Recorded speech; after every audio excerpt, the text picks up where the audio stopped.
قل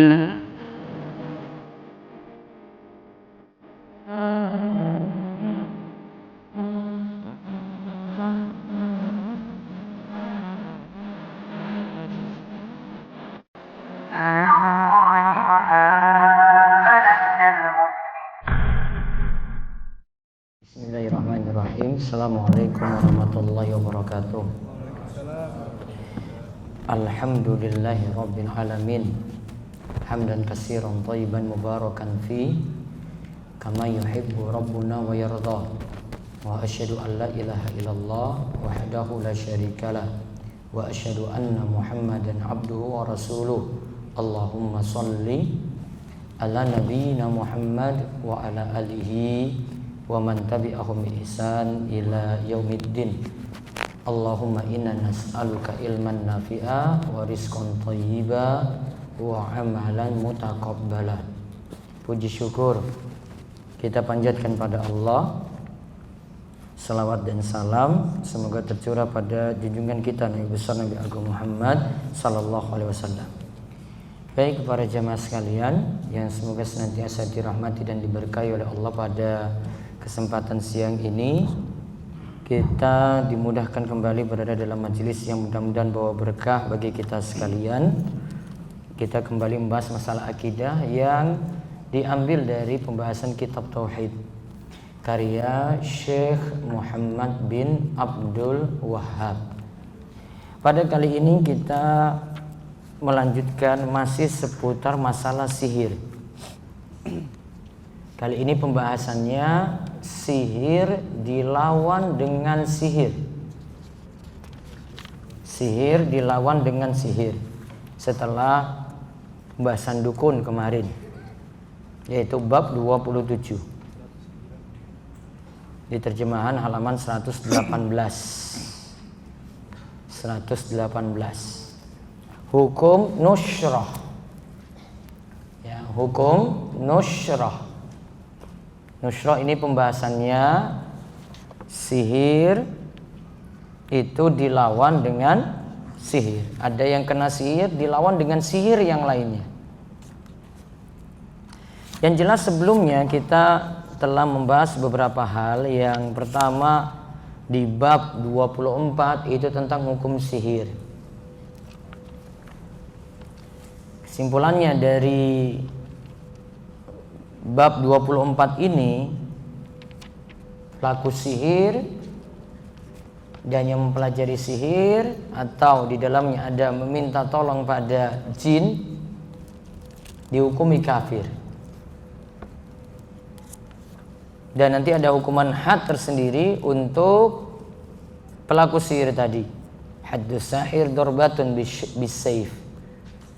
Hukuman had bagi pelaku sihir yaitu dipenggal dengan pedang. Kemudian di bab 25 ini tentang macam-macam sihir. Ya, tentang macam-macam sihir.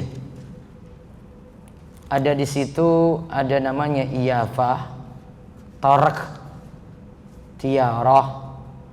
Iyafah itu ramalan nasib, tarq itu ramalan nasib dengan membuat garis di tanah. Tiarah ya nanti kita bahas hari ini juga. Tiarah itu yang termasuk anggapan-anggapan sial. Lalu juga disebutkan di situ hukum pelajari ilmu nujum, perbintangan. Itu juga ilmu perbintangan masuk dalam istilah macam-macam sihir kemarin. Juga ada istilah adhu, yaitu mengadu domba, sampai pada pembahasan inna minal bayani sihra.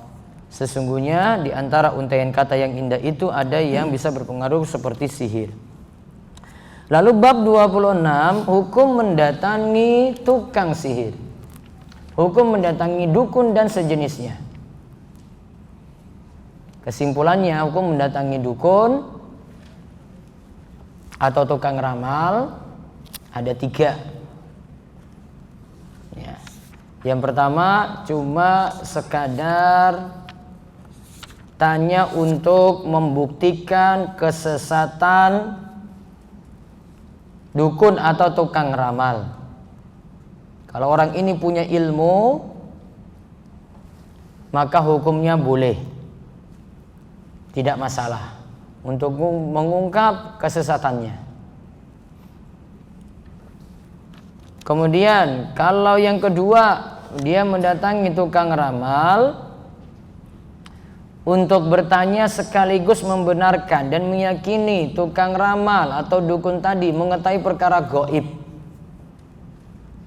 maka dihukumi kufur akbar, kafir. Terus yang ketiga, bertanya pada tukang ramal terus membenarkannya, namun ketika itu dia tetap meyakini Allah yang mengetahui perkara gaib. Tetap meyakini Allah yang mengetahui perkara gaib, maka tidak kafir. Nah, ringkasnya seperti itu. Ya, ringkasnya seperti itu untuk masalah mendatangi tukang ramal atau dukun tadi. Nah, sekarang kita lihat gimana kalau ada yang terkena sihir dilawan dengan sihir pula. Nah, sekarang dibaca halaman 118 sampai 119. Monggo. Bab 27, hukum nusyra. Jabir radhiyallahu anhu menuturkan bahwa Rasulullah SAW pernah ditanya tentang nusyra. Beliau lantas menjawab, nusyra adalah perbuatan syaitan. Imam Ahmad ketika ditanya tentang nusyra berkata, Ibnu Mas'ud membenci semua bentuk nusyra. Diriwayatkan dalam Sahih Bukhari dari Qatadah. Dia berkata kepada Ibnu Musayyab, ada orang yang terkena sihir atau mungkin ditenun sehingga tidak bisa menggauli istrinya. Apakah dia diperbolehkan untuk melakukan nusyra? Ibnu Musayyab mengatakan, tidak mengapa, karena mereka melakukannya dalam rangka untuk kebaikan. Nusyra yang bisa bermanfaat itu tidaklah dilarang. Sekian penukilan dari Sahih Bukhari. Terus Al-Hasan Al-Basri, beliau mengatakan, tidaklah ada orang yang mampu menghilangkan pengaruh sihir kecuali tukang sihir itu sendiri. Ibnu Qayyim lanjut. Ibnu Qayyim rahimahullah mengatakan, nusyra adalah menghilangkan pengaruh sihir dari seseorang. Nusyra ada dua bentuk. Satu, menghilangkan pengaruh sihir dengan sihir pula. Nusyra inilah yang merupakan amal perbuatan syaitan. Oleh karena itu perkataan Al-Hasan di atas harus didudukan bahwa orang yang melakukan nusyra dan orang yang meminta diobati itu sama-sama mendekatkan diri kepada syaitan dengan sesuatu yang disenangi syaitan, sehingga pengaruh sihir itu pun bisa hilang dari orang yang tersihir tadi. 2. Nusyra dengan menggunakan ruqyah, bacaan ta'awudz, obat-obatan dan doa-doa yang diperbolehkan syariat. Nusyra dengan cara demikian itu diperbolehkan. Kandungan bab. 1. Larangan melakukan nusyra. 2. Perbedaan antara nusyra yang dilarang dan nusyra yang diperbolehkan, sehingga sekarang jelaslah permasalahannya. Baik. Sekarang kita bahas bab ini. Nusyra. Yang dimaksud nusyra, sekali lagi nusyra menghilangkan sihir dengan menggunakan sihir.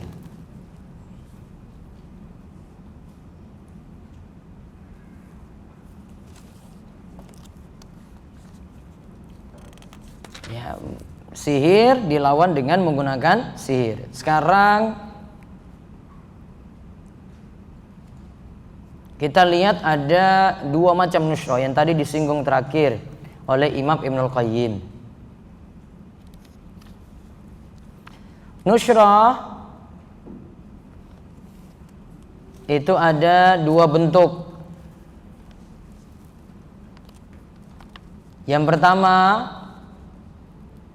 melawan sihir dengan sihir, dengan cara meminta tolong pada syaitan. Dengan cara meminta tolong pada syaitan.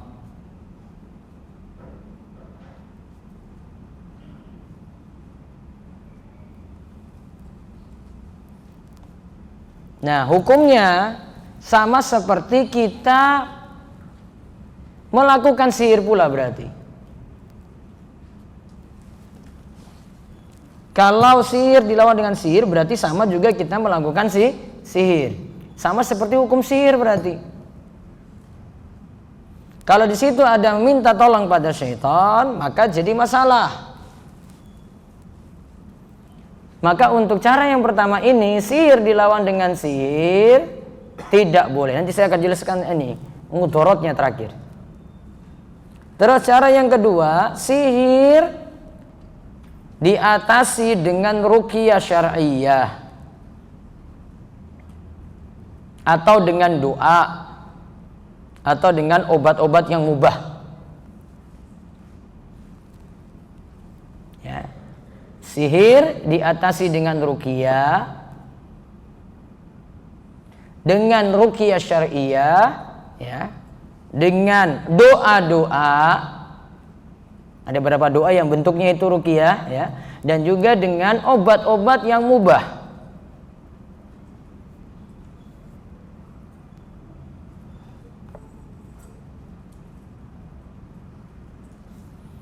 Nah, hukum yang kedua ini fala ba'sa bidzalik, maka tidak masalah alias boleh.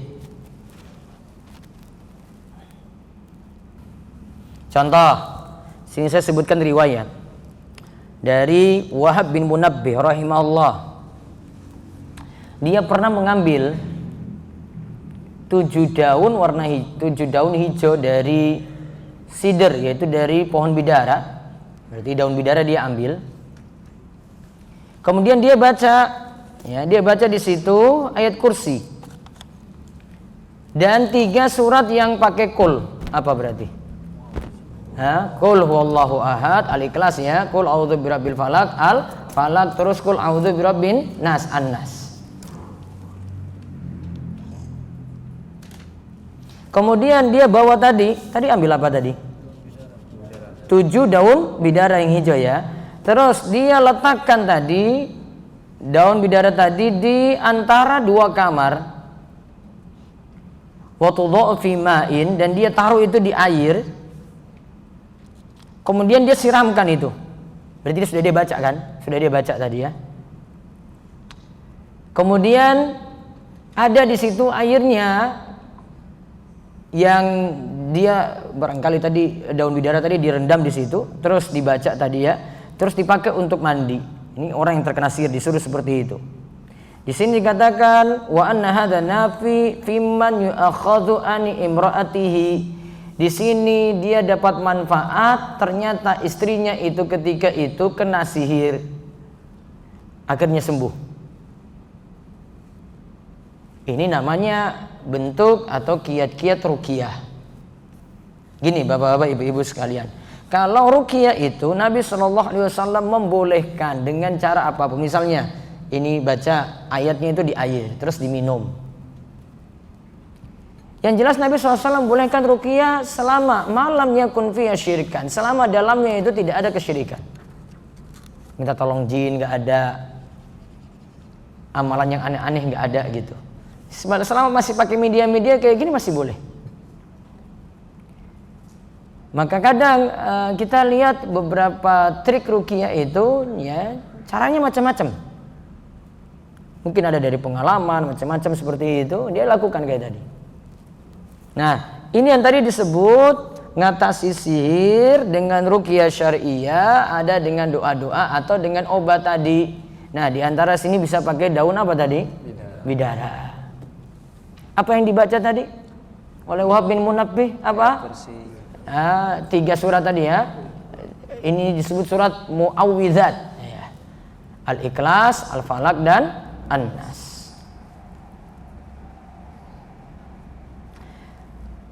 Dan sebagian ulama sebenarnya membolehkan sihir diatasi dengan sihir jika dalam keadaan darurat. Ini saya lagi sebutkan pendapat, ya, saya belum setujui ini, ya. Masih boleh mengatasi sihir dengan sihir jika darurat. Ini pendapat dari sebagian ulama belakangan. Dan juga ada pendapat dari Imam Ahmad yang membolehkan hal itu ketika darurat. Namun, mengatasi sihir dengan sihir atau sihir dilawan dengan sihir punya beberapa masalah alias mudorot. Nah, catat mudorotnya ini. Sihir dilawan sihir itu punya beberapa mudarat. Satu,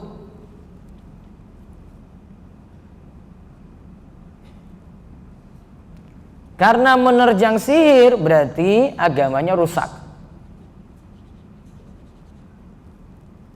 Kan ada isti'anah bisyayatin, ada meminta tolong dengan setan. Padahal itu cuma ingin menyembuhkan badan yang sakit. Ya misalnya ada yang kena sihir ya, dia kena santet nih, badannya ini yang mungkin gak bisa gerak-gerak, terus sakit aja di tempat tidurnya gitu, gak bisa ngapa-ngapain. Ada di sini pertimbangan, kita jaga agama, ya artinya tadi tidak terjang sihir ya, dan kita jaga badan yang tadi sakit itu. Ada dua hal ya kita jaga ya. Yang pertama kita jaga agama, yang kedua kita jaga badan. Mana yang lebih urgent? Jaga agama apa jaga badan? Nah, jaga agama. Maka kalau orang menempuh sihir dilawan sihir, agama dikorbankan. Ya kan? Agama dikorbankan. Padahal urgensi menjaga agama itu lebih daripada menjaga badan. Maka mudaratnya itu agama dikorbankan. Cuma gara-gara berobat seperti itu.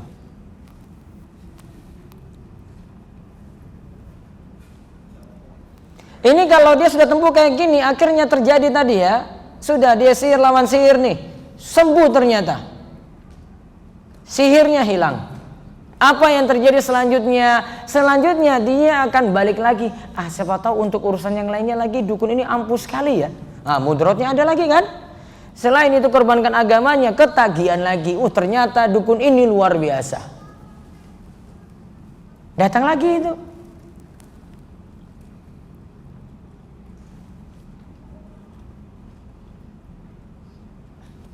Terus mudarat yang kedua, jika kita lawan sihir dengan sihir.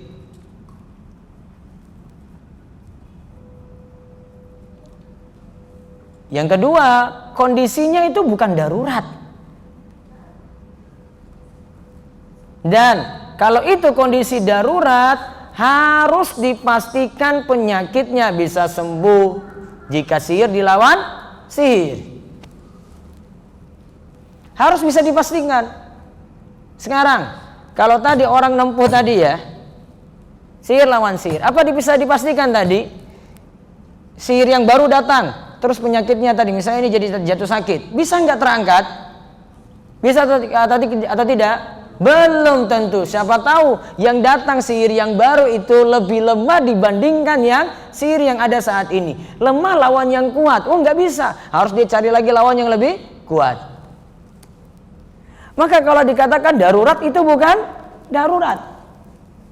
Kalau itu darurat harus dipastikan bahwasanya bisa sembuh. Karena ini masalahnya nerjang yang salah. Terus untuk pastikan lagi penyakitnya bisa terangkat gara-gara sihir yang baru lagi. Bisa jadi datang sihir yang baru malah buat tambah parah, jinnya tambah banyak. Gak sembuh-sembuh, malah tambah sakit ya, bisa jadi seperti itu. Maka harus dipastikan dulu sihir tadi terangkat. Terus mudarat yang ketiga, kalau tadi yang kedua itu tidak darurat, mudarat yang ketiga ini menerjang yang haram ya, dia ngatasi sihir dengan sihir itu nerjang yang haram. Padahal Allah hanya tetapkan obat itu dari yang halal, bukan dari yang haram.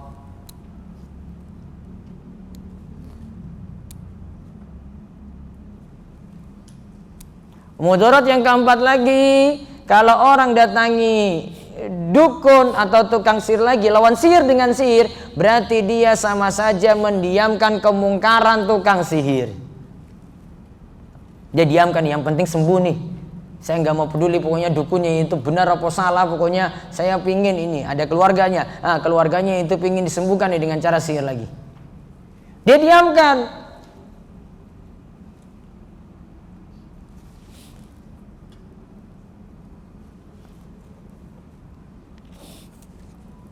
Maka dengan pertimbangan 4 masalah tadi, maka kesimpulannya baiknya tidak mengobati sihir dengan sihir. 4 pertimbangan tadi ya. Yang satu tadi karena mengorbankan agama. Yang kedua itu bukan darurat dan belum juga dipastikan dengan sihir yang baru penyakitnya itu bisa hilang. Terus yang ketiga, apa tadi yang ketiga? Sudah menerjang yang haram. Padahal Allah tetapkan obat itu dari yang halal, bukan dari yang haram. Terus yang keempat, apa tadi yang keempat? Mendiamkan kemungkaran. Dia datang ke situ seakan-akan setuju karena pengen pokoknya ini cepat sembuh lah, saya nggak mau tahu itu mau benar apa yang mau salah, pokoknya saya pengen saudaraku ini cepat sembuh. Akhirnya diamkan kemungkaran saat itu. Maka yang aman untuk mengatasi sihir, yang pertama banyak-banyak sabar, yang kedua tawakal pada Allah, yang ketiga atasi dengan ruqyah syar'iyyah atau ada obat atau dengan cara pengobatan yang benar selama tidak ada kesyirikan di dalamnya. Nah, itu kesimpulannya tentang hukum nusyrah. Sekarang kita lihat bab 28, hukum tatayyur. Baca. Allah Ta'ala berfirman, yang artinya, ketahuilah sesungguhnya kesialan mereka itu adalah ketetapan dari Allah, akan tetapi kebanyakan mereka tidak mengetahui. Quran Surat Al-A'raf ayat 131. Utusan-utusan itu berkata, kemalangan kalian itu adalah karena kalian sendiri. Apakah jika kalian diberi peringatan, kalian mengancam kami? Sebenarnya kalian adalah kaum yang melampaui batas. Quran Surat Yasin ayat 19. Abu Hurairah menuturkan bahwa Rasulullah SAW bersabda, tidak ada aqwa, tiara, hama, dan sofar. Tidak ada juga nau dan ul. Tidak ada adwa dan tiara, akan tetapi yang membuatku terkagum-kagum adalah fal. Para sahabat bertanya, apakah yang dimaksud dengan fal? Nabi menjawab, kalimat thayyibah. Fa'lu, ya, terkagum-kagum adalah fa'al atau fa'lu, ya. Para sahabat bertanya apakah yang dimaksud dengan fa'lu, terus Nabi menjawab kalimat thayyibah atau kata-kata yang indah. Terus Abu Daud meriwayatkan dengan sanad yang sahih dari Uqbah bin Amir radhiyallahu anhu, dia berkata, tiara disebut-sebut di hadapan Rasulullah SAW, maka beliau bersabda, yang paling baik adalah fa'lu. Janganlah tiara itu menggagalkan seorang muslim dari niatnya. Jika salah seorang di antara kalian melihat sesuatu yang dibencinya, hendaknya mengucapkan, ya Allah, tidak ada yang bisa mendatangkan kebaikan kecuali Engkau, dan tidak ada yang bisa menolak kejelekan kecuali Engkau pula. Tidak ada daya dan upaya kecuali dengan pertolongan-Mu. Abu Daud meriwayatkan dari hadis marfu dari Ibnu Mas'ud radhiyallahu anhu bahwa Nabi SAW bersabda, tiara adalah perbuatan syirik. Tiara adalah perbuatan syirik.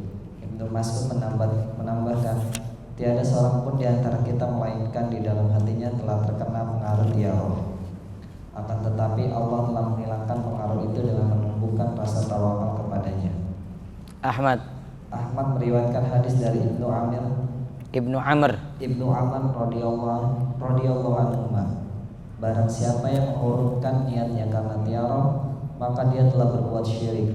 Para sahabat bertanya, lantas apa penembus hal itu? Rasulullah SAW menjawab, berdoalah, ya Allah, tiada kebaikan kecuali kebaikan darimu, tiada kesialan kecuali kesialan yang datang darimu, tiada sesembahan yang berhak untuk disembah kecuali Engkau. Ahmad meriwayatkan hadis dari Al-Fadl bin Abbas, tiara adalah sesuatu yang bisa membuatmu menunaikan atau mengurungkan niatmu. Kandungan bab 1. Perlu diperhatikan firman Allah.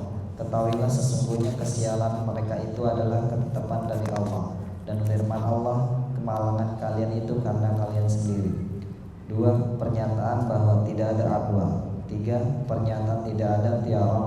4. Pernyataan bahwa tidak ada hama. 5. Pernyataan bahwa tidak ada sofar. 6. Fa'lu tidak termasuk yang dilarang, akan tetapi termasuk yang diperbolehkan. 7. Pengertian fa'lu. 8.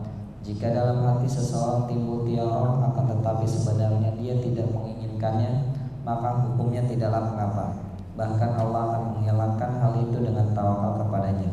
9. Dijelaskan doa yang hendaknya diucapkan ketika mendapatkan sesuatu yang tidak disukai. 10. Penjelasan yang gamblang bahwa tiarah itu adalah perbuatan syirik. Dan 11. Pengertian tiarah yang tercela. Baik, sekarang kita bahas tatayyur atau tiarah. Tatayyur itu tasya'um, beranggapan sial. Pernah saya singgung, kita bahas kitab tauhid, kalau bahasa kita itu mitos, takhayul, khurafat, apalagi pamali. Nah, tahu kan? Nah, itu seputar itu istilahnya, itu baru paham itu. Nah, kalau di sini istilah tatayyur dari kata toir, burung. Karena dulu orang jahiliyah biasa beranggapan sial, ya orang-orang jahiliyah itu beranggapan sial dengan burung. Mereka lihat burung itu bergerak kemana, arahnya kemana. Kalau zaman ini apa? Pakai burung apa itu? Burung apa? Yang tanda orang mati burung apa? Gagak. Apa? Gagak. Ah, burung gagak ya kan? Katanya sebentar lagi itu di daerah situ ada yang mati itu. Kalau kupu-kupu apa kupu-kupu? Tamu datang. Ada? Tamu datang. Betul tamu datang nggak? Ah, mitos saja berarti. Nah di sini burung itu bergerak kemana? Burung itu bergerak ke kanan berarti oh silakan lakukan hajat ini. Burung itu bergeraknya ke kiri berarti urungkan karena nanti sial. Kalau burungnya terbangnya lurus ulang lagi sampai kanan atau kiri gitu. Itu orang jahiliyah itu apa-apa repot banget itu. Nah di sini kaitannya dengan pembahasan tauhid, bahasan tatayyur, ya tatayyur atau tiarah tadi masuk dalam syirik asghar. Syirik asghar berarti syirik kecil. Kenapa masuk dalam syirik asghar? Kok masuk syirik? Karena di dalamnya orang yang beranggapan sial tadi menggantungkan dirinya pada selain Allah dan tawakalnya berkurang pada Allah. Ingat ya, tawakalnya itu berkurang pada Allah. Dan membuka pintu kekhawatiran dan ketakutan yang banyak. Berbuat, wah takut nih nanti sial nih. Wah ini kalau nggak nyalakan klakson, wah nanti saya kena sesuatu nih. Wah nanti kalau mau melakukan hajatan pada bulan ini nih, wah nanti kena kenapa-napa ini. Nanti rumah tangga saya bisa hancur lebur nanti. Ini bulan apa ini? Suro. Nah, kalau masyarakat Jawa itu masih kental banget tuh. Suro itu nggak ada hajatan. Penjual telur itu bangkrut bulan Suro, karena sedikit yang beli telur itu. Dan kalau selain bulan itu, setelah bulan Muharram bulan apa? Safar ya? Ya kan? Nah bulan Safar mulai lagi itu. Suro itu libur hajatan. Dan kalau orang Jogja, orang kota itu sudah berkurang kayak begitu. Ini orang-orang desa aja nih, pelosok. Ya. Syirik asghar tadi ya. Kenapa tadi? Karena menggantungkan hati pada selain Allah, tawakalnya itu kurang, kemudian membuka pintu rasa takut itu yang banyak.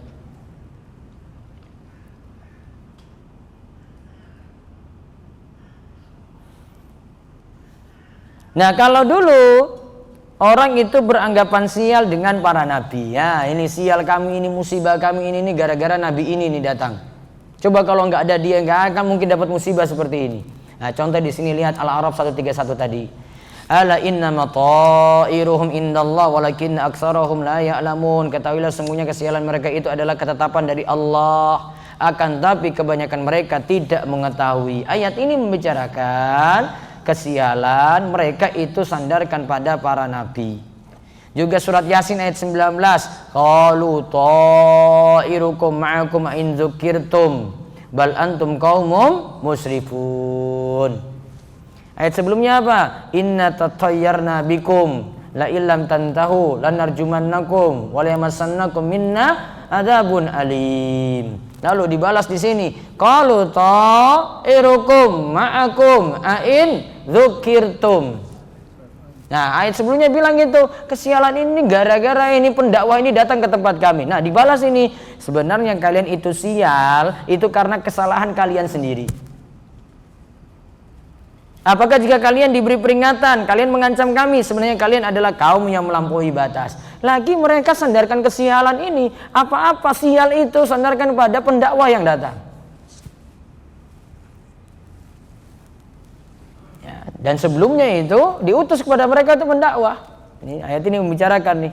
Maka pembahasan surat Yasin yang awal-awal ini lagi membicarakan masalah tauhid. Tengah-tengah lagi bicarakan masalah tauhid akidah. Akhir-akhir lagi membicarakan tentang masalah hari akhir, hari berbangkit. Jadi kalau orang itu dalami surat Yasin dengan baik, ya, itu harusnya jadi ahli tauhid. Yang salah itu kalau sudah hafal Yasin malah jadi ahli syirik, musyrik itu yang parah banget itu. Hafal itu surat Yasin, namun kalau kesyirikan juga jalan juga. Wah, aneh itu, aneh bin ajaib. Padahal surat Yasin itu bicarakan tauhid, itu luar biasa itu surat Yasin. Sudah kaji surat Yasin apa belum? Bapak-bapak, sudah kaji belum? Hafal apa belum? Hafal, saya tahu kok. Kalau saya sebut ayat kayak begini aja hafal, itu jenengan bisa lanjut. Qalu ta'irukum ma'akum in dzukirtum. Namun dulu itu tajwidnya belum pas-pas karena kejar target.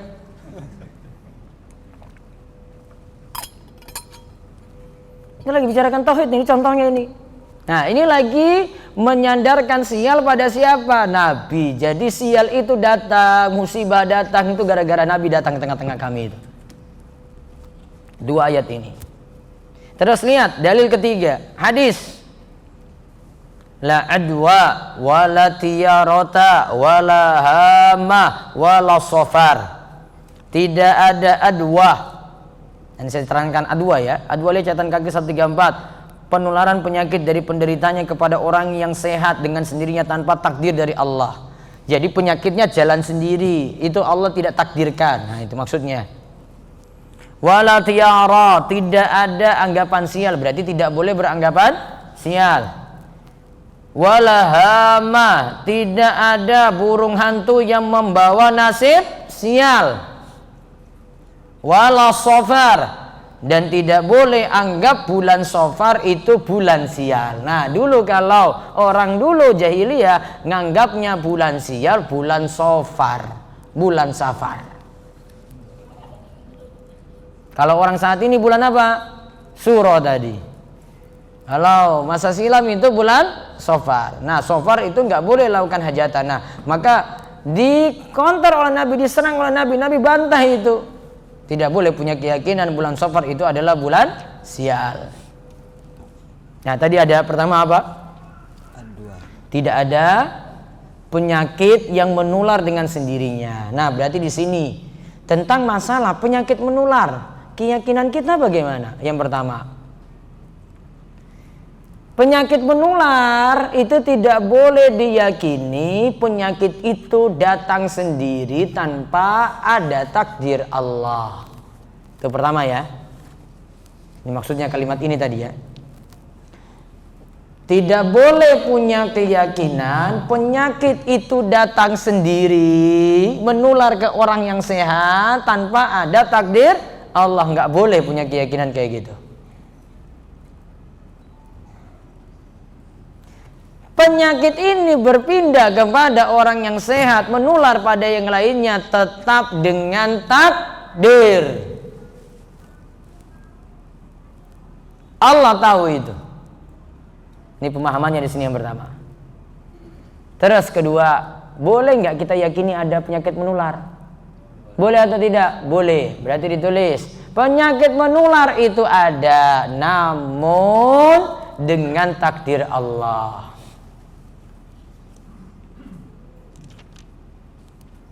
Ada satu lingkungan, anak-anak kena cacar semuanya. Ada 3 anak, 2 anak tidak kena. Ya kan? Kan nggak semua kan? Nggak mesti semua kan? Ya. Yang lainnya ini anak-anak mayoritas nih kena ini. Rumah ini kena, besok pindah lagi, besok pindah lagi. Nah ini semua sudah takdir Allah nih. Namun ada yang tidak kena. Oh berarti Allah takdirkan juga. Ini tidak kena. Maka tadi disebutkan penyakit menular tidak mungkin berpindah sendirinya. Pindah-pindah sendiri itu nggak mungkin. Harus dengan ketetapan takdir Allah. Itu keyakinannya ya. Berarti boleh nggak kita nyatakan ada penyakit menular? Boleh tidak? Masih boleh. Asalkan apa? Yakini itu dengan ketentuan takdir Allah. Nggak boleh diyakini penyakit jalan sendirinya, nggak boleh. Terus dikatakan wala tiyaroh. Nah ini jadi pembahasan kita nih. Tidak boleh beranggapan sial berarti. Wala hama. Apa tadi hama? Burung hantu. Tidak boleh beranggapan sial dengan datangnya burung hantu. Termasuk sifat-sifat burung yang lainnya juga. Wala sofar. Berarti tidak boleh beranggapan sial dengan bulan sofar. Termasuk waktu-waktu yang lainnya. Ada tadi bulan Suro. Ada nanti hitung-hitung hari dengan istilah kita primbon. Kalau orang Jawa itu bilang weton atau neptu. Ahad nanti itu wetonnya berapa, kliwon itu wetonnya berapa, terus dijumlah laki-laki dan perempuan kalau mau jodoh kayak gitu. Ditemukan jumlahnya nanti dibagi 3, ramalannya apa, bagi 4 ramalannya apa, bagi 5 ramalannya apa. Gitu mas. Repot ah? Oh repot banget itu. Cuma gara-gara itu aja kamu gak jadi nikah itu, coba lihat. Dihalangi oleh ilmu primbon, nggak jadi nikah karena dianggap sial di situ. Nggak boleh. So far tidak boleh nganggap sial. Tadi hitungan-hitungan kayak gitu juga nggak boleh. Gara-gara hitungan kayak gini langsung dianggap sial. Kalau di masyarakat Jawa itu cuma orang-orang tertentu saja yang bisa itu. Dikenal dengan Mbah Rois atau Mbah Kaum. Mbah Rois, Mbah Kaum itu yang biasanya ngurus kematian. Nah ditambah lagi mereka itu biasanya hitung-hitung hari. Ya, hitungnya kayak tadi itu. Bapak ibu cari di internet bisa, sudah canggih internet itu. Cari di Google aja hitungan kita primbon gimana, ada hitungannya itu. Tinggal masukin angka tadi yang saya bilang tadi. Kamu lahirnya ahad apa gitu ya. Nah, dimasukin. Yang perempuan ahad apa gitu ya. Masukin lagi. Ada itu nanti hasil hitungannya. Baru nanti pantangan-pantangannya itu apa. Tambah lagi nanti nggak boleh dilakukan pada bulan kematian simbah, kematian orang tua nggak boleh. Kalau berturut-turut gimana coba, gak nikah-nikah itu nanti. Maka nanti ada istilahnya diruat. Diruat itu pokoknya lakukan ritual biar nggak datang sial. Nah itu diruat. Ya, diruat macam-macam. Itu repot kalau gitu. Kamu sudah kenal calon ini, orang tua masih kejawennya masih kuat. Nah, itu ada kayak tadi. Maka dengan bulan Safar tidak boleh, waktu-waktu yang lainnya juga tidak dibolehkan.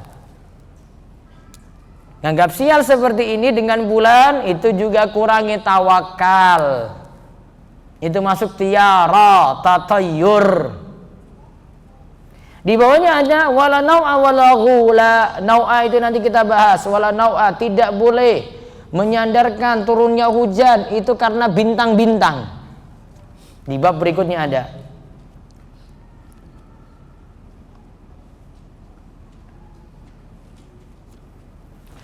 Kemudian wala ghula. Di sini enggak diterangkan gula itu apa. Kalau nawas tadi saya tahu. Ghula itu jin tatasawwar tashakkal la siyama idza istawhasha al-insan fa innaha tashkulu wa tasawwar law la siyama fit turuq fatadilluhu 'anit thariq.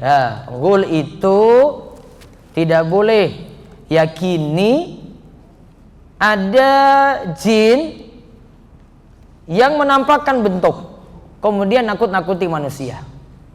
Apa ini istilah kita ini apa? Jin nampakkan bentuk kemudian nakut-nakuti manusia. Apa malam-malam itu apa? Di TV-TV itu apa coba? Pocong gentayangan itu lompat-lompat, nah itu sama itu namanya ghul. Apa istilahnya itu ya? Ya punya keyakinan kayak gini nih, ada roh gentayangan, ada jin itu keluyuran kemana-mana gitu. Atau ada orang yang sudah mati kemudian datang ke rumah, ngetok pintu, tok, siapa? Ini si Mbah pulang. Nah, katanya kalau 40 hari itu belum balik-balik ke kubur. Nah itu ghul namanya. Apa istilahnya? Saya belum dapatkan istilah yang pas ini. Ya pokoknya yang kini kayak gitulah. Ada jin yang nampakkan bentuk, gerak, kemudian buat was-was orang, takut-takuti orang. Nah itu kayak gitu.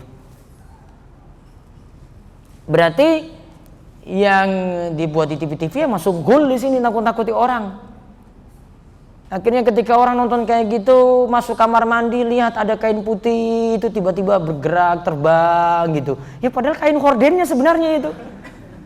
Namun karena baru bayangan lihat dari TV tadi, akhirnya dibawa itu. Ketika bangun tidur, keluar itu apa yang gerak-gerak? Yuk angin biasa. Kain putih itu kain hordennya juga. Namun karena bawaan dari TV tadi itu. Nah itu diberikan ghul di situ. Maka tidak boleh yakinnya kayak gini. Itu nggak ada apa-apa, nggak ada pengaruh apa-apa. Ya, dikira itu dapat membawa mudarat. Nah ini yang diingatkan oleh Nabi. Berarti diingatkan ada 6 di sini ya. Tidak boleh meyakini penyakit menular datang dengan sendirinya. Tidak boleh beranggapan sial. Tidak boleh meyakini sial dari burung hantu. Tidak boleh meyakini sial pada bulan Safar. Tidak boleh menyandarkan turunnya hujan pada bintang. Kemudian yang terakhir yang keenam itu ghul. Tidak boleh meyakini ghul, yaitu jin itu keluyuran ya, keluar nakut-nakuti orang, nggak boleh. Atau tiba-tiba nampakkan diri, itu nggak boleh yakini kayak gitu. Karena ini makhluk gaib. Ya, makhluk gaib ini urusan lain lagi. Terus hadis yang berikutnya lagi tentang al-fa'lu. Rasulullah Shallallahu Alaihi Wasallam katakan tidak ada adwa tadi ya, penyakit menular ya, yang datang dengan sendirinya. Terus tidak ada wala tiyarata, tidak ada tiarah. Akan tapi yang membuatku terkagum-kagum adalah al-fa'lu. Al-fa'lu itu apa? Wa mal fa'lu? Apa itu al-fa'lu? Al-kalimatu thayyibatu, kata-kata yang indah. Al-fa'lu itu lawan kata dari tiarah. Kalau tiarah itu membuat orang pesimis, nggak jadi untuk kerjakan sesuatu. Kalau al-fa'lu membuat orang itu optimis karena dengar kalimat ini. Contoh, ini kalau ini ada di Arab nih. Orang Arab itu nyebut rumah sakit itu dengan mustashfa. Mustashfa itu dari kata syifa, sembuh. Bahasa kita berarti rumah untuk sehat. Kalau kita Indonesia sebut apa? Rumah sakit. Ah itu. Makanya kurang dapat motivasi ketika berada di rumah sakit. Kalau orang Arab, saya mau pergi ke mustashfa, oh berarti saya yakin di sini nanti Allah berikan kemudahan untuk sehat. Nah, itu namanya al-fa'lu. Optimis dia. Maka kalau beri nama pada sesuatu juga demikian, buat kalimat-kalimat optimis. Maka nggak boleh kasih nama pada anak itu misalnya artinya sedih-sedih itu haznu, nggak boleh haznu. Haznu itu apa? Sedih. Ya, haznu nggak boleh. Contoh apa lagi ya? Misalnya takut. Ya. Anaknya dikasih nama khauf. Khauf artinya apa? Takut.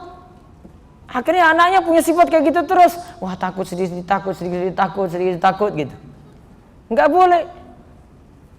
Harus kalimat optimis. Ya. Yang membuat anak itu dengar nama ini, wah ini nama baik nih. Kasih nama orang soleh, kasih nama para sahabat, kasih nama para ulama gitu. Itu buat orang itu termotivasi dengan nama tersebut. Nah, itu namanya al-fa'lu. Sekali lagi, al-fa'lu itu lawan kata dari tiyara, tatayyur. Kalau tatayyur itu buat orang itu pesimis. Kalau al-fa'lu apa tadi? Buat orang itu optimis. Semakin semangat, termotivasi.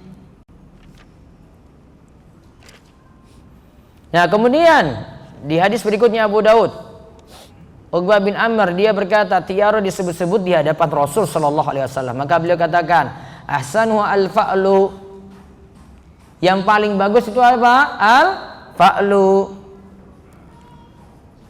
Kemudian wala taraddu musliman fa idza ra'a ahadukum ma yakrahu. Janganlah tiara, tidak boleh beranggapan sial. Itu menggagalkan seorang muslim dari niatnya. Jika salah seorang di antara kalian melihat sesuatu yang dibencinya, kok jadi pesimis, maka ucapkan kayak gini. Lihat doa supaya tidak tiara, supaya tidak tatayyur. Doanya apa? Allahumma la ya'ti bil hasanati illa anta wa la yadfa'u sayyi'ati illa anta wa la haula wa la quwata illa bik. Pak, Bu, ini doa untuk tidak beranggapan sial.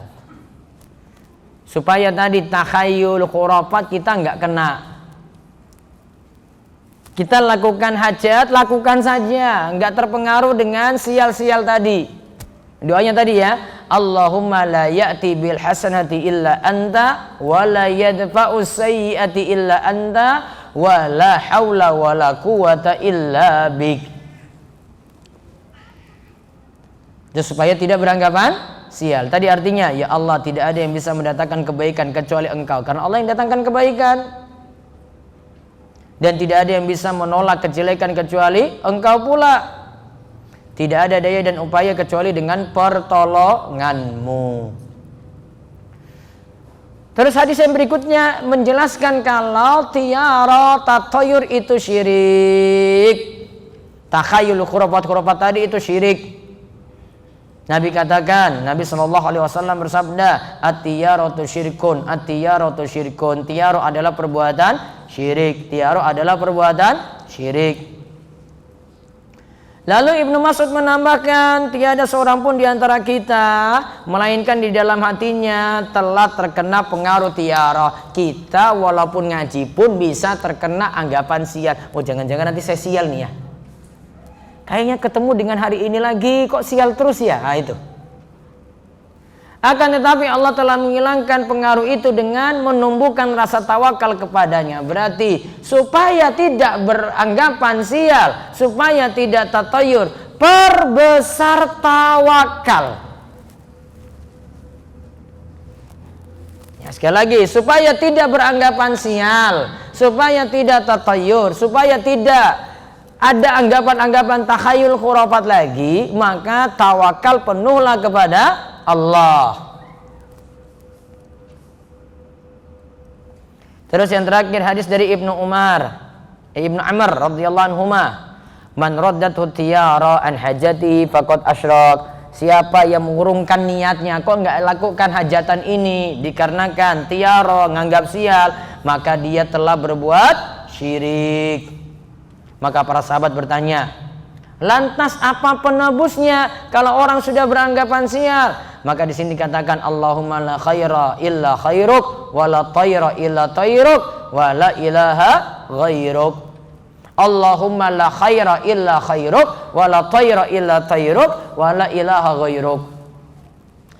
Doa yang kedua ini, bacaan yang kedua ini untuk kafarat, penebus, penutup kesalahan kalau kita dulu pernah beranggapan sial. Maka baca Allahumma la khaira illa khairuk wa la tayra illa tayruk wa la ilaha ghairuk. Kalau doa yang sebelumnya tadi biar kita tidak beranggapan sial. Kalau doa yang kedua ini, kalau sial sudah kita pernah punya keyakinan kayak gitu, nah hapusnya kesalahan kita tadi, baca doa ini. Allahumma la khaira illa khairuk wa la tayra illa tayruk wa la ilaha ghairuk.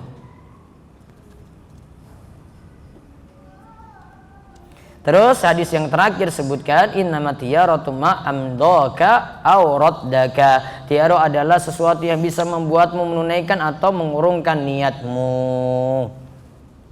Terus kita lanjut lagi bab 29. Masih kaitannya dengan sihir ya, ilmu nujum. Imam Bukhari meriwayatkan dalam kitab Sahihnya bahwa Qatadah berkata, Allah menciptakan bintang-bintang di langit untuk 3 hal, yaitu sebagai perhiasan di langit, sebagai alat menembak syaitan, dan sebagai tanda petunjuk. Barang siapa yang menafsirkan bintang-bintang itu untuk selain tujuan tersebut di atas, maka dia telah berbuat kesalahan, menyia-nyiakan nasibnya dan membebani diri dengan sesuatu yang tidak diketahuinya. Qatadah menyatakan bahwa mempelajari letak-letak peredaran bulan hukumnya makruh.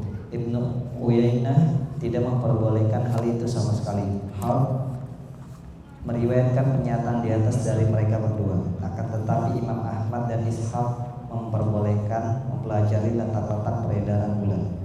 Abu Musa radhiyallahu anhu menuturkan bahwa Rasulullah SAW bersabda, 3 kelompok orang yang tidak akan masuk surga adalah pecandu khamar, pemutus hubungan kekerabatan, dan orang yang percaya dengan sihir. Kandungan bab 1. Hikmah diciptakannya bintang-bintang. 2. Bantahan terhadap orang yang berpendapat selain pendapat di atas. 3. Disebutkan adanya perbedaan pendapat di antara para ulama tentang hukum mempelajari letak-letak peredaran bulan. Dan 4. Ancaman bagi orang yang mempercayai sihir walaupun dirinya mengetahui bahwa sihir itu adalah batil. Baik, sekarang kita mempelajari ilmu nujum. Ma fi tanjim, tentang ilmu nujum, perbintangan. Lihat hadis pertama dari Qatadah, khalaqallahu hadzin nujum li salasin. Allah menciptakan bintang-bintang itu untuk 3 hal, zinatan lis sama wa rujuman lisyayatin wa alamatin yuhtada biha. Bintang diciptakan untuk 3 hal. Pertama, perhiasan di langit, jadi perhiasan di langit. Yang kedua, untuk ya sebagai tembakan untuk setan, jadi nembak setan. Terus yang ketiga sebagai alamat yuhtadabiyah, petunjuk, sebagai tanda petunjuk untuk orang-orang yang mau jalan, yang di tengah laut. Dia tahu lihat bintang ini arahnya ke sini, berarti untuk petunjuk arah.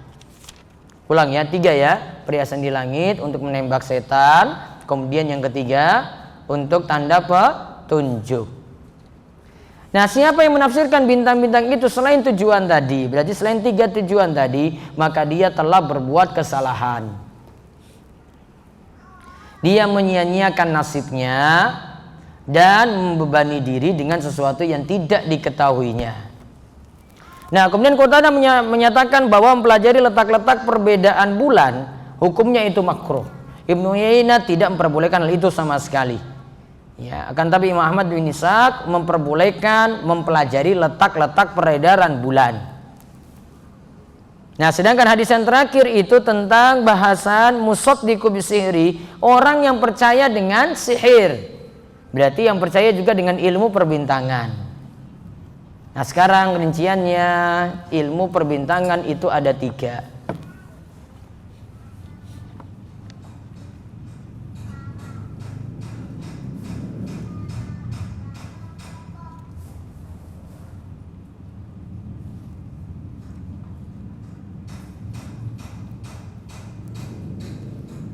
Yang pertama, meyakini bahwasanya bintang-bintang, ini keyakinan ya, meyakini bintang-bintang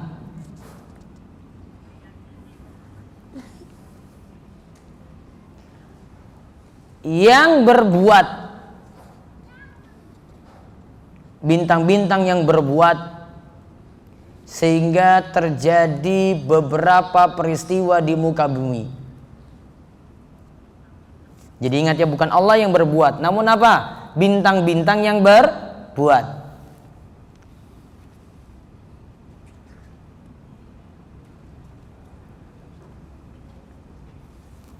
Nah, keadaan yang pertama di sini kufur bil ijma, kafir kesepakat ulama.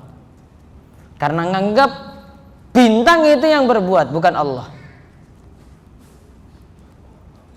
Jadi karena bintang ini, rasi bintang ini atau bintang ini, ya maka bumi terjadi seperti ini, seperti ini. Bintang ini yang berbuat, bukan Allah.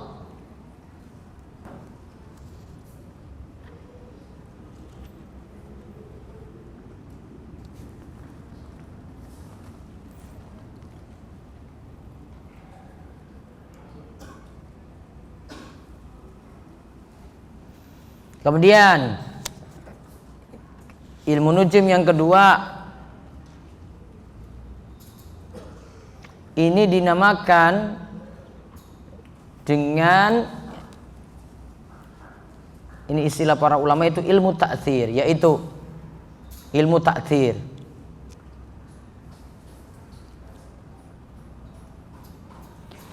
Bentuknya itu adalah bintang-bintang itu jadi sebab berbagai kejadian di muka bumi. Bintang-bintang itu jadi sebab berbagai kejadian di muka bumi.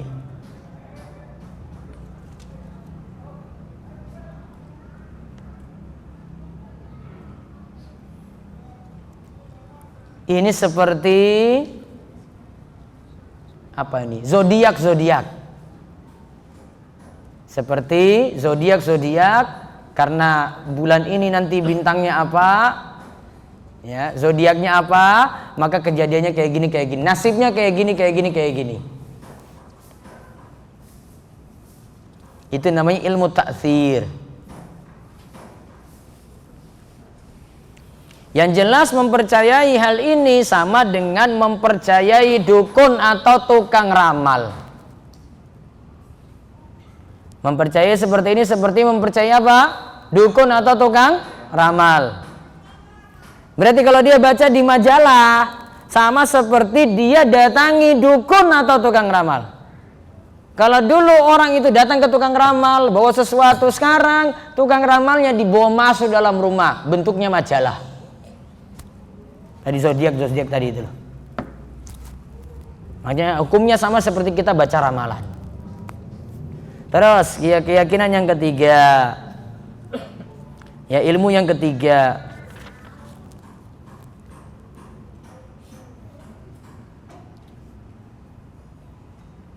bintang hanya untuk menentukan waktu dan arah. Seperti menentukan arah kiblat atau waktu bercocok tanam.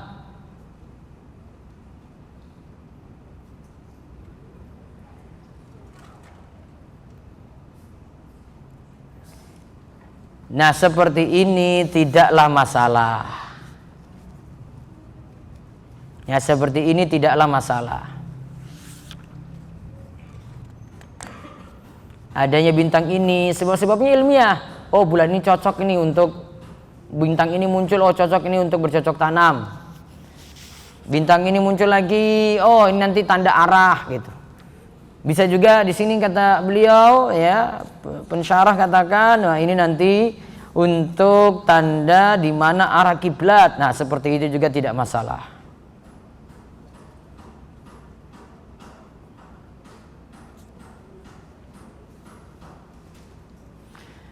Adapun tadi hadis yang terakhir dikatakan 3 orang yang tidak masuk surga. Di situ ada mudminul khamri, pecandu khamar, wa qati'ur rahmi, pemutus hubungan kekerabatan, wa musaddiqu bisihri, dan orang yang percaya dengan sihir. Kalau sihir di sini kita maksudnya adalah dengan nujum, berarti dirinci jadi 3 tadi. Kalau yakini bintang itu nanti berbuat sendirinya tentang kejadian-kejadian di muka bumi. Kejadian ini karena bintang ini ada, bintang ini yang berbuat, bukan Allah. Maka hukumnya apa tadi? Yang pertama, Kufur. kafir dia. Kemudian yang kedua, kalau bintang-bintang ini cuma jadi sebab saja, seperti pada ilmu zodiak tadi, ya sama seperti datangi tukang ramal, percaya ramalan-ramalan. Terus yang ketiga, kalau bentuknya adalah bintang-bintang ini jadi sebab, namun ilmiah. Waktu bintang ini muncul nanti bisa lihat arah kiblat, waktu bintang ini muncul bisa waktu untuk baik untuk bercocok tanam dan seterusnya. Seperti ini masih boleh. Dan sekarang kita bahas yang terakhir, bab 30, menisbatkan turunnya hujan kepada bintang. Yang tadi kita sebut nau wala nau'a. Allah Ta'ala berfirman yang artinya, kalian membalas rizki yang telah dikaruniakan Allah kepada kalian dengan mendustakan Allah. Quran Surat Al-Waqiah ayat 82. Abu Malik Al-Ash'ari menuturkan bahwa Rasulullah SAW bersabda, 4 perkara dalam umatku yang termasuk perbuatan jahiliyah yang belum mereka tinggalkan adalah membangga-banggakan kebesaran leluhur, mencela nasab orang lain, menisbatkan turunnya hujan kepada bintang-bintang, dan meratapi orang yang telah meninggal. Nabi lantas bersabda, wanita yang meratapi orang yang telah meninggal, jika dia tidak bertobat sebelum matinya, maka dia akan dibangkitkan pada hari kiamat dengan mengenakan pakaian yang berlumuran cairan tembaga dan mengenakan mantel yang bercampur dengan penyakit gatal. Imam Bukhari dan Muslim meriwayatkan dari Zaid bin Khalid radhiyallahu anhu, dia menuturkan bahwa Rasulullah SAW mengimami kami dalam salat subuh di Hudaybiyah setelah hujan turun pada malam harinya. Tatkala beliau telah selesai, maka beliau menghadap ke arah para sahabat. Beliau lantas bersabda, apakah kalian mengetahui apa yang telah difirmankan Rabb kalian? Para sahabat menjawab, Allah dan Rasulnya lebih tahu. Nabi mengatakan bahwa Allah berfirman, pagi ini di antara hamba-hambaku ada yang beriman kepadaku dan ada juga yang kafir. Orang yang mengatakan hujan turun kepada kami karena karunia dan rahmat Allah, dialah orang yang beriman kepadaku dan kafir terhadap bintang-bintang. Sedangkan orang yang mengatakan hujan turun kepada kami lantaran bintang ini dan bintang itu, dialah orang yang kafir kepadaku dan beriman kepada bintang-bintang. Imam Bukhari dan Muslim meriwayatkan dari hadis dari Ibnu Abbas yang maknanya adalah sebagian orang ada yang mengatakan bahwa bintang ini dan itu telah benar. Allah lantas menurunkan ayat-ayat berikut ini. Maka aku bersumpah dengan tempat beredarnya bintang-bintang.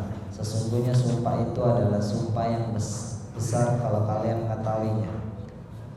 Sesungguhnya Al-Quran ini adalah bacaan yang sangat mulia di dalam kitab yang terpelihara Lauh Mahfuz. Tidaklah yang menyentuhnya kecuali hamba-hamba yang disucikan, diturunkan dari Rabb semesta alam. Apakah kalian menganggap remeh Al-Quran ini? Kalian mengganti rezeki yang Allah berikan dengan mendustakan Allah. Quran Surat Al-Waqiah ayat 75-82. Kandungan bab 1. Tafsir Surat Al-Waqiah ayat 82. 2. Dijelaskan 4 perkara yang termasuk perbuatan jahiliyah. 3. Disebutkan bahwa di antara 4 perkara tersebut ada yang menyebabkan kekufuran, yaitu menisbatkan turunnya hujan kepada bintang. 4. Ada bentuk kekufuran yang tidak mengeluarkan seseorang dari agama Islam. 5. Penjelasan tentang hadis qudsi, pagi ini di antara hamba-hambaku ada yang beriman dan ada yang kafir. Hal ini disebabkan turunnya nikmat atau hujan. 6. Perlu dipahami makna beriman dalam hadis di atas, yaitu dengan menisbatkan bahwa hujan adalah karunia Allah. 7. Perlu dipahami pula makna kafir dalam hadis di atas, yaitu dengan menisbatkan bahwa hujan itu disebabkan bintang-bintang di langit. 8. Ucapan seseorang sungguh telah benar bintang ini dan itu mengandung unsur kekufuran dan sama dengan ucapan hujan itu turun karena bintang ini dan itu. 9. Di antara metode pengajaran guru kepada muridnya adalah dengan melontarkan suatu pertanyaan. Hal ini berdasarkan sabda Nabi, apakah kalian mengetahui apa yang telah difirmankan Rabb kalian? Dan 10, ancaman terhadap wanita yang meratapi orang yang telah meninggal. Baik. Bahasan terakhir untuk siang ini tentang menisbatkan turunnya hujan kepada bintang-bintang. Bab maja'a fil istisqa bil anwa. Turunnya hujan itu disandarkan pada bintang-bintang. Di sini punya dua masalah. Kenapa ini diingatkan dan dimasukkan dalam kitab tauhid? Yang pertama, kalau turunnya hujan disandarkan pada bintang-bintang, berarti menyandarkan nikmat kepada selain Allah.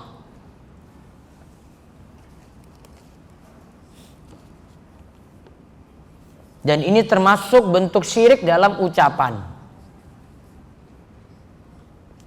Kan harusnya nikmat yang ada disandarkan pada siapa? Pada Allah. Namun ini kan disandarkan pada bintang-bintang. Kalau ini diucapkan berarti syiriknya bentuknya itu dalam ucapan. Ya, dia mungkin ucapkan, wah ini karena bintang ini, hujan ini itu turun. Nah itu ucapannya itu syirik.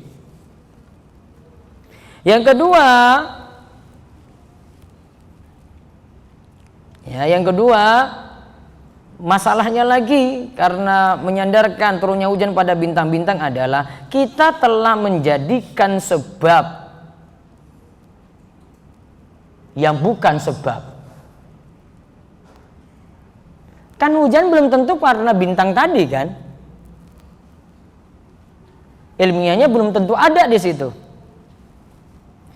Jangan karena ada bintang ini maka kita katakan hujan itu turun gara-gara itu. Kadang dari sisi ilmiah nggak nyambung. Maka kita menyatakan sebab padahal itu bukan sebab.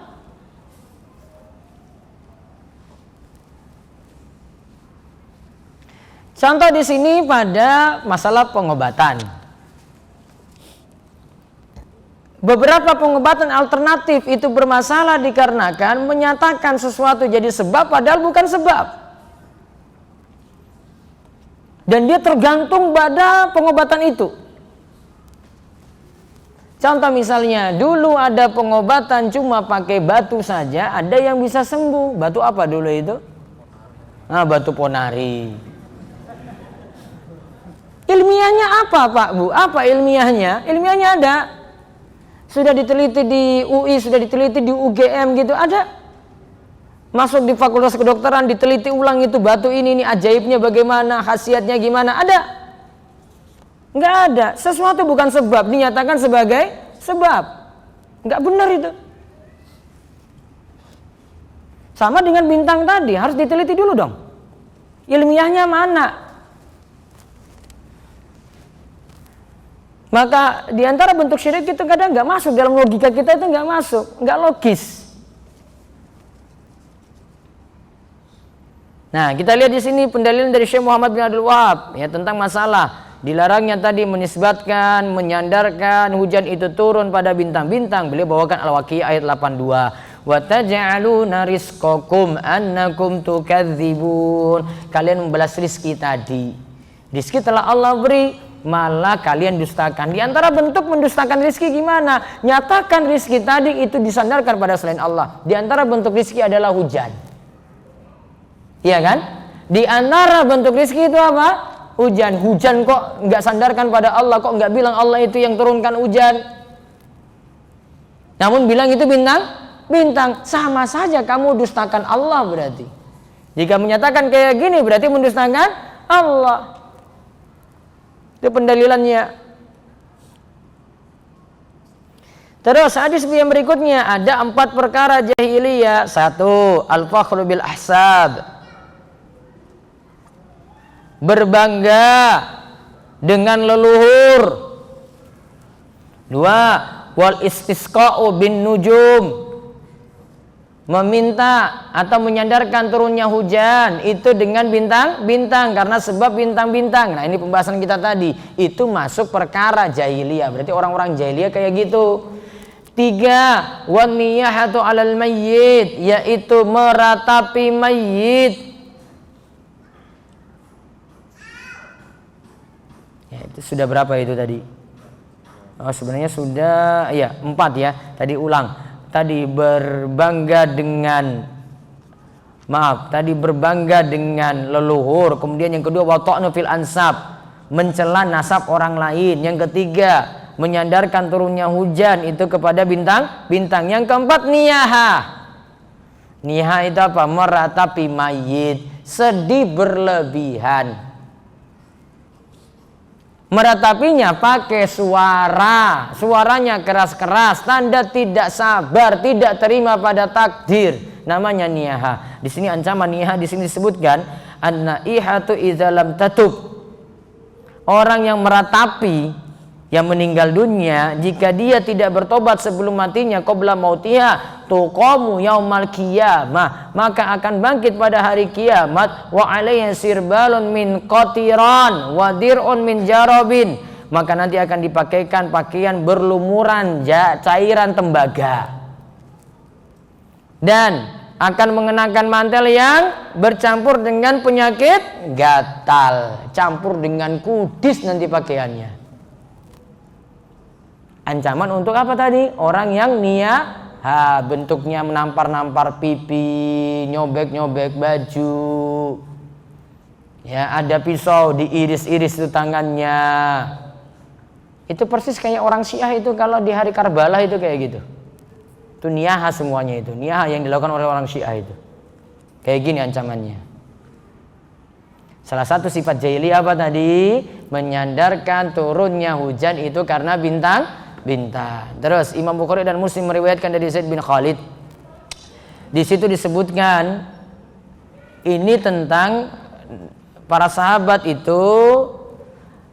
Nabi SAW katakan pada mereka, apakah kalian mengetahui apa yang telah difirmankan Rabb kalian? Para sahabat menjawab, belum tahu. Allah dan Rasulnya yang lebih tahu. Nabi mengatakan, pagi ini asbaha min ibadi mu'minun bi wa kafir. Ada di pagi ini di antara hambaku ada yang beriman kepadaku dan kufur. Fa'amma man qala, siapa yang mengatakan ketika turunnya hujan dia katakan mutirna bi fadlillahi wa rahmatih, hujan itu turun, dia katakan hujan ini turun karena karunia Allah, karena rahmat Allah. Fadzalika mu'minun bi kafirun bil kaukab, inilah orang yang beriman kepadaku namun kufur pada bintang. Terus ada lagi ucapan yang kedua, wa amman qol, ada pun yang mengucapkan mutirna binau'i kadza wa kadza, bintang ini ya hujan ini turun karena bintang ini dan bintang itu. Maka Nabi katakan fadzalika kafirun bi, dia telah kufur kepadaku, mukminun bil kaukab, dan beriman kepada bintang, percaya pada bintang. Di sini diajarkan kalau hujan itu telah turun kita ucapkan apa? Mutirna bi fadlillahi wa rahmati. Hujan ini turun kepada kami karena karunia Allah dan rahmat Allah. Yang salah gimana tadi? Mutirna binau'i kadza wa kadza. Hujan ini turun karena sebab bintang ini dan bintang itu. Berarti menyandarkan nikmat hujan turun pada selain Allah, syirik. Maka itu yang tadi Nabi katakan, ada yang kafir kepadaku, ada yang beriman kepadaku. Yang ucapkan mutirna bi fadlillahi wa rahmatih, itu yang beriman kepadaku kata Nabi. Yang mengatakan mutirna binawi kadza wa kadza, hujan ini turun karena bintang ini dan bintang itu yang kufur padaku. Sedangkan dalil berikutnya lagi itu menjelaskan tentang ayat surat Al-Waqi'ah 75 sampai 82, fala uqsimu bimawaqi'in nujum, maka aku bersumpah dengan tempat beredarnya bintang-bintang. Berarti kalau kita yakini bintang-bintang itu beredar boleh. Karena Allah gunakan untuk sumpah, wa innahu laqasamun law ta'lamuna 'azim. Sesungguhnya sumpah itu adalah sumpah yang besar kalau kalian itu mengetahui. Innahu laqur'anun karim. Sesungguhnya Al-Qur'an ini adalah bacaan yang sangat mulia. Fi kitabim maknun, di dalam kitab yang terpelihara yaitu Lauhul Mahfuz. La yamassuhu illal mutahharun, tidak menyentuhnya kecuali orang-orang yang disucikan. Tanzilum mir rabbil alamin, diturunkan dari Rabb semesta alam. Apa bihadzal hadisi antum mudhinun, apakah kalian menganggap remeh Al-Qur'an ini? wa taj'aluna rizqakum annakum tukadzibun. Kalian mengganti rezeki yang Allah berikan dengan mendustakan Allah. Cara mendustakan Allah yang dimaksudkan sini apa? Menyandarkan turunnya bintang-bintang, turunnya apa? Hujan pada bintang-bintang. Itu namanya mendustakan Allah. Berarti kaidahnya kita menyatakan nikmat itu pada selain Allah disandarkan, berarti kita telah mendustakan Allah dan mendustakan nikmat Allah. Berarti mengatakan hujan turun ini karena sebab yang lainnya, bukan dari Allah ini yang jadi sebab ya. Maka itu berarti kita telah mendustakan nikmat hujan ini. Sekali lagi kaidahnya ya, siapa saja yang mendustakan, ya, siapa saja yang menyandarkan nikmat pada selain Allah, berarti dia telah mendustakan Allah dan juga telah mendustakan nikmat tadi. Berarti kalau mau benar gimana? Sandarkan nikmat tadi kepada Allah, walaupun mungkin ada manusia yang turut serta di situ. Manusia cuma tambahan saja. Maka ada yang kasih kita hadiah, maka ucapkan dulu alhamdulillah saya dapat hadiah. Terus apa? Makasih Pak. Gitu. Ucapkan dulu itu, sandarkan nikmat dulu pada Allah. Sama kita dapat nikmat sesuatu, sukses bisnis, sukses usaha, sandarkan dulu kepada Allah. Alhamdulillah ini semua nikmat Allah. Jangan bilang, wah saya ini memang sudah kuliah capek-capek, kuliah tinggi-tinggi, saya sukses kayak begini. Itu sandarkan nikmat pada dirinya sendiri. Nah, nanti ada pembahasan tentang itu. Kalau ini baru membahas tentang hujan dulu. Hujan ini cara kita syukuri gimana? Sandarkan turunnya hujan tadi. Nikmat ini disandarkan kepada Allah. Wallahu a'lam bishawab. Itu kita selesaikan tentang sihir rampung sampai pembahasan ilmu perbintangan tadi dan menyandarkan turunnya hujan kepada bintang. Selanjutnya bab 31 seterusnya insya Allah akan membahas tentang masalah syirik terkait amalan hati. Ya, syirik terkait amalan hati. Mudah-mudahan Allah berikan panjang umur dan kita bisa melanjutkannya.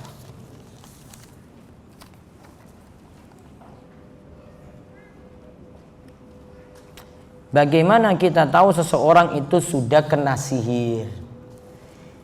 Di antara sifatnya itu dia jauh dari pingin jauh dari sholat, pingin jauh dari majelis ilmu, pingin jauh dari zikir gitu, nggak mau dekat-dekat. Kalaupun dia dekat, akhirnya punya rasa khawatir yang banyak. Kadang juga kondisinya dia pun kepanasan. Terus kadang kondisinya nggak betah lagi, pingin pergi dari situ. Nah kalau keadaannya kayak gini, nah ini was-wasnya banyak. Nah dulu mungkin masa silamnya itu ada yang jelek, mungkin pakai ilmu kebal, pernah pelajari ilmu hitam, pernah ketika itu ada pengisian. Nah itu nanti, nah itu mesti diruqyah dulu itu. Yang dulu punya ilmu kebal itu siap-siap saja. Ustadz, apa hukumnya menonton pertunjukan bintang-bintang di planetarium yang menerangkan ilmu perbintangan? Itu enggak masalah, itu masuknya nomor 3 tadi. Ya, itu yang masuk nomor 3. Itu bukan lagi pelajari zodiak-zodiak gitu. Kalau zodiak itu enggak nyambung dengan nasib-nasib yang ada terjadi di muka bumi. Jika tatayur itu syirik, apakah menganggap suatu hal yang baik dianggap keberuntungan disebut juga syirik juga?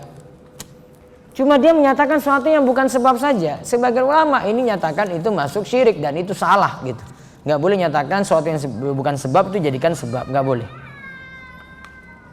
Cara menangkal sihir berdasarkan apa yang diajarkan Nabi itu bagaimana? Cara menangkalnya miliki tauhid yang kuat, ngaji, dalam akidah dulu. Kalau dia ini diruqyah, namun yang ini belum kuat, nah nanti bisa datang lagi. Maka perkuat iman, perkuat akidah. Solusinya ini rajin-rajin pelajari kitab tauhid kayak begini. Itu paling ditakuti itu. Ustadz, apakah meruqyah harus ustadz atau orang yang bukan ustadz saja boleh? Boleh, yang penting dia punya ilmu yang benar, bacaannya benar. Ya, dan ritualnya nggak aneh-aneh gitu. ritualnya nggak aneh-aneh. Contoh misalnya nggak pindah-pindahin penyakit itu ke hewan gitu, nggak. Kalau sudah aneh-aneh nggak nyambung, nah ini nggak usah diikuti. Bila ada orang yang bermain dukun dan dia nyuruh orang lain untuk menyiapkan sesuatu yang berkaitan dengan ritualnya itu, sedangkan yang disuruh tidak tahu pasti yang sebenarnya untuk apa, bagaimana hukumnya bagi orang yang sudah disuruh tadi? Yang disuruh tadi kalau tahu itu untuk sihir, untuk perdukunan, maka tidak boleh dukung, tolak. Karena nanti masuk dalam ayat wala ta'awanu 'alal ismi wal 'udwan. Allah kan perintahkan, jangan tolong-menolong 'alal ismi, dalam dosa dan permusuhan. Maka hindari ini, masuk nanti dalam dosa dan permusuhan di situ, salah. Walaupun ini tidak turut serta langsung, namun mendukung, menolong, nggak boleh. Bagaimana hukum tentang golongan darah? Misal golongan darah A orangnya seperti ini seperti itu, golongan B sifatnya kayak gini, sifat golongan darah O sifatnya kayak gini. Kalau ada penelitian ilmiah silakan. Namun kalau tidak ada, cuma nebak-nebak saja dan itu tidak ilmiah, nah nggak boleh diyakini. Qadarullah, ana dan suami kena sihir tafrik, yaitu dipisah berarti. Ya, 8 tahun kami belum dikaruniai keturunan. Kami sudah ruqyah syariah. Alhamdulillah kami suka ruqyah mandiri. Kalau di ruqyah perut ana jadi membesar dan jinnya bilang ana dan suami harus cerai dan ana mandul. Dan yang lebih buat ana nggak nyaman, setiap kali ana ruqyah ini sebut nama perempuan yaitu mantan pacar suami. Apalagi langsung trik-trik baca Al-Quran terus. Coba cari yang bisa minta kepada peruqyah yang lebih ampuh untuk mengatasi masalah ini. Siapa tahu bisa saya kasih solusi untuk itu. Dan mudah-mudahan Allah segera mengatasi masalah ini. Ini bisa jadi ini karena sihir. Ada yang nggak suka terus nanam jin di situ. Nah, coba cari peruqyah yang lain untuk bukan hanya mandiri saja, namun ada yang bantu untuk meruqyahkan. Kawan saya mendapat tugas keluar kota dan menginap di mes yang dikenal tempatnya banyak penampakan menakutkan. Itu tadi namanya gul tadi ya, penampakan tuh gul. Namun kawan saya mengatakan tidak takut, hanya takut kepada Allah saja. Ya terserah dia. Namun tiba-tiba waktu tidur dia diganggu di kaca cermin dan jendela kamarnya pada malam hari dengan hal yang menakutkan. Apakah benar jin itu mendengar kata-kata teman saya dan bisa mengganggunya? Bisa saja seperti itu. Perkuat iman saja. Dia kalau baca ayat kursi yakin pada Allah bahwasanya Allah nanti lindungi dia. Mudah-mudahan enggak terpengaruh kayak gitu lagi. Ini tentang masalah kuatnya iman, keyakinan dia pada bacaan-bacaan seperti itu. Wallahu a'lam. Apa hukum ruqyah dengan trik menggunakan herbal akan tapi dijual dengan harga mahal? Ini trik ya. Kalau herbalnya itu logis harganya wajar-wajar saja, namun kalau trik seperti ini sayang sekali.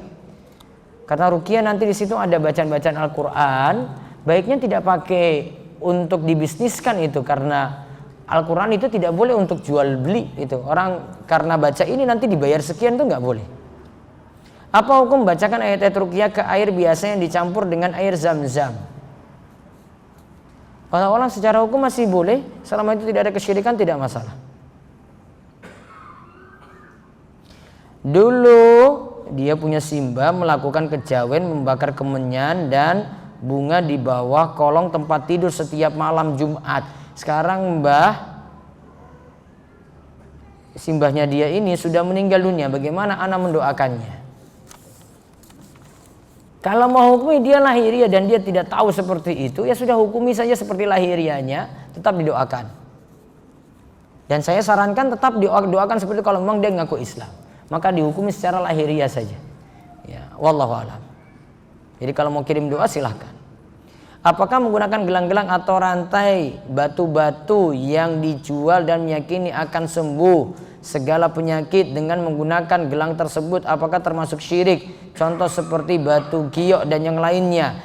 Kalau ada bukti eksperimen ini sembuhkan penyakit ini kayak gini dan eksperimennya itu ilmiah, berdasarkan penelitian, silahkan itu percaya. Namun kalau tidak maka baiknya tidak dipercaya. Maka tunjukkan bukti ilmiahnya kayak bagaimana. Ustadz, di tempat saya ada seorang yang dianggap bisa menyembuhkan orang sakit dengan membacakan doa pada air minum, apa hukumnya?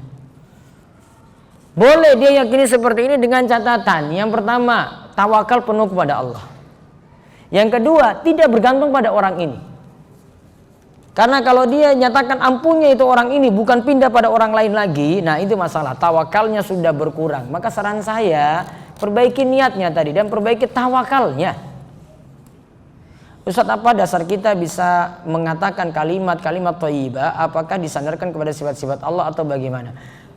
Kalau pembahasan tadi itu kalimat thayyibah itu untuk al-fa'lu, kalimat yang mengandung optimis pada sesuatu. Itu yang dimaksudkan kalimat thayyibah di sini.